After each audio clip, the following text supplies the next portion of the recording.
This is the Infinite Receiving Podcast, helping conscious leaders like you tap into a wealth of abundance across all areas of your life and business. My name is Susie Ashworth. I am a single mom of 3 and author of the Sunday Times best-selling book, Infinite Receiving. Crack the code to conscious wealth creation and finally manifest your dream life. On this show, I'll be sharing with you how you can upgrade your identity and your reality to create the life that you have been dreaming of. Because you are ready to be an infinite receiver. Hello, you gorgeous, gorgeous human beings. Welcome to the Infinite Receiving Podcast with me, your host, Susie Mother Truckin' Ashworth. And I am super excited to be back in your earbuds. This is the first week of January. I am fired up. I am ready to go. I'm just really holding the energy of this being such an extraordinary year for myself and everybody who comes into my orbit. That is the vision, that is the wish, and I have put into action new things already that I know are going to make a huge difference to our business this year. Now, what I wanted to share with you is the planning process that I've done personally and what I've brought into the team for our first strategy meeting of the year. And I encourage you, if you haven't done this already, to have a listen, take some notes, take what resonates with you and leave what doesn't. I did my own personal plan. I used a book called Best Year Yet by Ginny Ditzler. And I thought that that was a really, really great book, super helpful in helping me create my anchor. So I go through a process of personally identifying all of the roles that I play and creating a personal kind of vision statement for the year. I have a vision for each of those roles, and then I prioritize what my most important roles are going to be. And usually I always put mother first because that is the most important role that I play. And because I feel really bloody good where I am in terms of my mothering, I'm definitely not getting everything right by any stretch of the imagination, but the work that I have done over the last 3 years means that I feel like I'm in such a really, really good place that I am choosing my focus role in terms of what is the place where I need to put my attention in order to get the results that I want this year is CEO. Doesn't mean that I'm neglecting my mothering duties. It's just that there is a real clear focus for me that if I'm going to take this business to where I want it to be, then CEO has to be the thing that I focus on, because that is the area where when I kind of graded myself on all of the different roles that I play, so mother, sister, friend, creative, healer, priestess in training, CEO, like that was the one where I'm like, oh, we can do much better than where you currently are at. So I did my own personal visioning, creating my anchor statement. And what's super great with that is this year I have printed it out on one page and it is on the inside cover of my diary. But you can, as I have done in previous years, record your anchor statement, record all of the roles, what's important to you, what it is that you want to create. And you can listen to that on a daily basis. And the reason it's called an anchor is because when you listen to it on a daily basis, it really goes in. This time I'm using visuals to help, and so far, so great. So I've done that planning before I come into the strategy session. First step is to review. In order to create any transformation in any area of your life or business, you have to know where you are at. And particularly in business, understanding how you got to that place is super helpful. So you want to identify your wins and be able to say why you think that those wins were successful. What were the lessons that you got from those wins? And then you want to be able to identify the failures. Why weren't these things successful? And from that analysis, you are going to see patterns. And those patterns get to become guiding principles that you take into your year, your quarter, your month, whenever you choose to do this kind of planning session. Mine were, and when I say mine, what was really interesting is I did this personally, but when the team shared, the themes were universal. When we were successful, it's because we prioritized, we planned, and we automated where possible. And then for me, very personally, where I was successful within the business all came down to community and collaboration. And so investing in relationships becomes a guiding principle. And then the third place, when I was successful or when we were successful as a team, when we weren't successful, is just when we went through the finish line. When you take your foot off the pedal, that is where you lose. So they become the guiding principles for how the team are going to be approaching everything. So first part is to review. What patterns do you notice? And the way that we did it is we looked at a personal success and a professional success and failure. And the personal successes, along with why you felt they were successful, was super insightful. So if you have the time, the space, I encourage you to do personal and professional. Then we looked at revenue. Like, what is the revenue that we want to create? And actually, because I am using the 12-week plan process of planning out activities that enable you to ensure your goals are inevitable, we looked at the quarter, we looked at this first 12 weeks and asked ourselves, what is it that we want to grow? And my growth projections, for a couple of reasons, are quite aggressive for this first 12 weeks.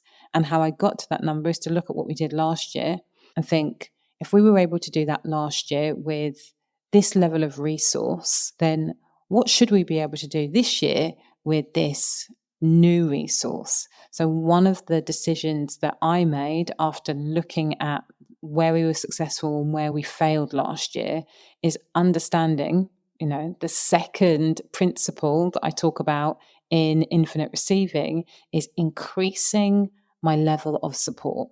How can I open myself up to receiving more without doing more? Is allow myself to be supported. So we haven't had an external sales person in our team for a really long time. We've worked with somebody who is not an employee, but she has been in my business really for maybe like the last 8 years. So she feels like part of the team, but she isn't and doesn't have the capacity to be a full-time member of the team. And so it's like, right, if I want to increase my revenue and I know that I am primarily focused on high ticket offers, it absolutely makes sense for me to be doing less of the sales because my primary focus is CEO this year. And with the expansion of the business, the coaches on the team are going to be focused on delivery and creation. We need to bring on an extra salesperson. And so having a dedicated sales member, being able to go into DMs, set appointments, invite people onto a call, that is significant. And so therefore, if we have this additional resource, along with, in October, we took on a Facebook ads team for the first time again in years. So if we have leads and we have a salesperson, these two things mean that these first 12 weeks, I can afford to be really aggressive in my revenue targets.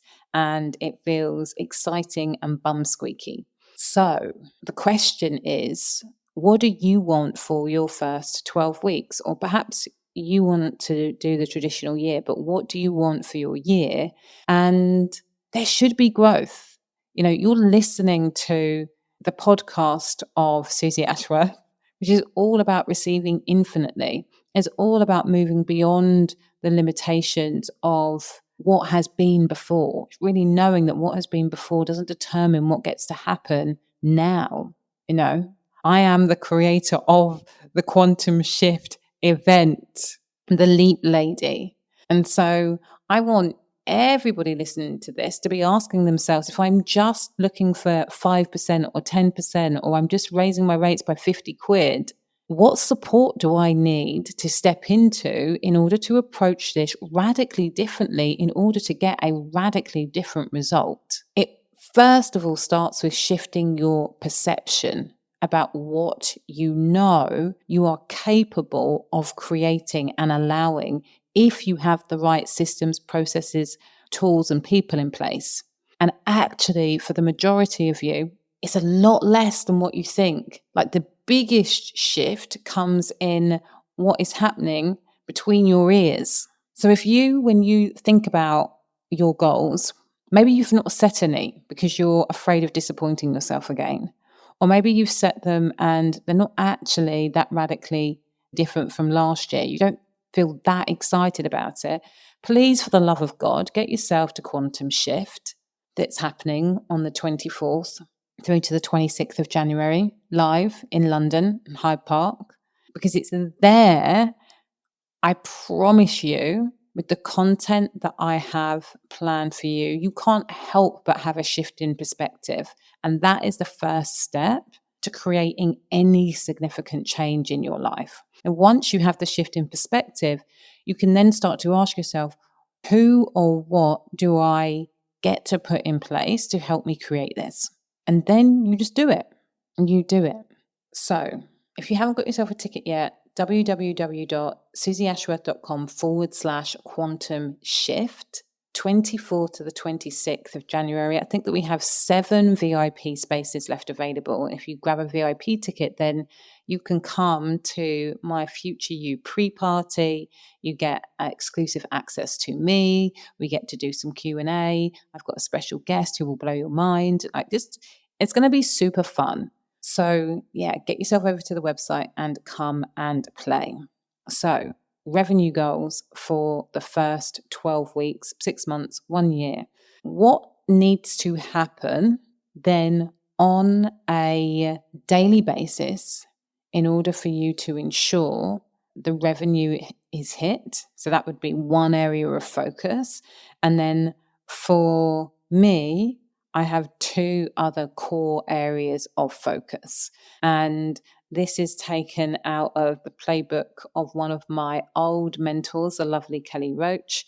And it was something that she said around making it really, really clear for her and her team that the number of active clients going up every single week, that is a really, really good focus. And it's true. If we have more clients coming into the business, one, and if we have more of our clients renewing, if we have more of our clients moving up, upgrading into different offers, if we focus our attention on increasing the number of active clients every single week, we can't help but grow the revenue. So it makes sense to be measuring the revenue and measuring the number of active clients. If we're getting new people in, but nobody is staying or renewing or upgrading, we know that there is something that we get to work on. There's important work that we have to work on within the business in order to create more sustainability within our ecosystem. I'm going to do a whole podcast on this, so I'm just going to touch upon it here. The reason why going through the finish line becomes a guiding principle is because often last year were not going through the finish line because we were getting dragged into working on urgent work versus important work. The important work is stuff that creates a sustainability within the business. It keeps the ecosystem going. It's stuff that is, I don't necessarily know that you would class it as boring, but it's the non-firefighting stuff. So it always gets put to the bottom of the pile. So it might be, I want to create this resource for when I'm onboarding somebody into my program. They know this. They know exactly where to go, exactly what to do, exactly when this is happening, exactly when that's happening. Because that's not an urgent thing. When something urgent comes up, that onboarding gets put to the bottom of the pile because it's not urgent. The problem with that is that onboarding document is important because that first 100 days of a client being in your space will determine how likely it is for them to renew, refer, or upgrade. And so our job this year, certainly this 12 weeks, what I've been hammering into the team is that we have to create time to do the important work first. And as we do more of the important work, there will be less urgent things that come up.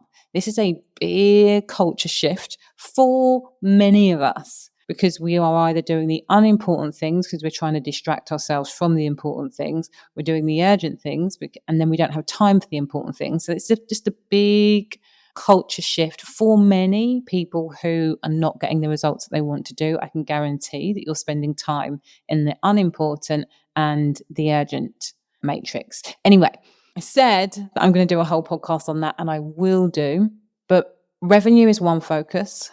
Active clients is another focus. And then the third focus is how many calls are we booking? How many people do we have in our calendar to have conversations with? And if you don't have enough people booked in for calls, you can't increase your revenue. And so those are the three key areas of focus. And so for us as a team, what we are looking at is creating content where there are calls to action, making sure that we have consistent connections that are being made on a daily basis. And I have said this many, many times. I've said ask for the sale 6 times a day. And asking for the sale 6 times a day is the minimum amount that you need to do on a consistent basis, i.e. 5 days a week, for you to have a really good business. And that number has been true for over a decade. Asking for the sale 6 times a day, the way that we do this is create a piece of content that you're sharing in at least 6 places. There's an and to this now, and you can do that on a mass level every single day. You will have a really, really good business. If you add connecting with people, and this is something that I don't think that I have been as explicit about outside of my sales containers as what I am being now, but connecting with people on a daily basis. If you create some content that you share in 6 places, and then you make sure that the people that are in your world, in your ecosystem, are receiving a comment on their post, a DM if they've expressed an interest in something, or you're saying, how are you getting on with this? You're creating conversations, and you do that with at least 10 people every single day. You won't just have a great year, you will have an extraordinary year. So these things, creating content, sharing in 6 places, and then a minimum of 10 connections every single day are what our team are focused on for this first 12 weeks in order to hit our first 12-week goal. And this feels super, super exciting. So I want to put it back to you. What are the 3 things maximum you as a business owner are going to focus on either this year or this quarter? And then when you look at those 3 things, what needs to happen? And so I should say that one additional piece is 10 connections. From those 10 connections, 2 invitations onto a call. So let's say that you spend your first week making sure that you're having 10 connections every single day. So you've connected with 50 people.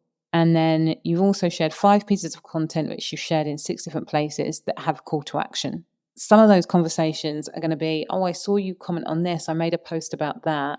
I think that this actually might be quite helpful for the thing that you're solving. Let me know if you want to hop on a call to have a chat about it. It can be as soft as that, but your commitment is to make sure that at least 2 people every single day you're actually inviting to have a deeper conversation with you. Those invitations will ultimately lead to people booking calls. And so therefore, we have our revenue target, we have calls booked, and we have active clients. These are the things that we get to measure. These are the activities that we need to do in order to increase those, in order to honor the increase in revenue that I'm asking for.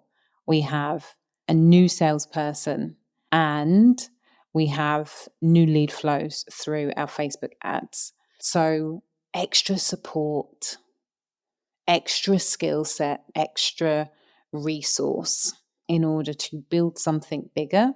And actually, none of that is on the floor extra work for me. It is on the business, CEO, strategic stuff that I have to do, but none of it is on the floor. This is going to be different for you depending on where you are in your business, but I really hope that this is helpful. The 2 resources that I have mentioned that have helped me create this are the 12-week year and Your Best Year Yet by Ginny Ditzler. If this has been helpful, please drop me a DM to let me know and share with a friend. Share with somebody that you think will find this super helpful. I will appreciate you forever, and I look forward to being in your earbuds shortly. Please remember that it's faith plus action that equals miracles. Thank you for listening to Infinite Receiving with me, Susie Ashworth. I'd love to share with you my Infinite Receiving activation audio. Go to susieashworth.com/activate infinite receiving.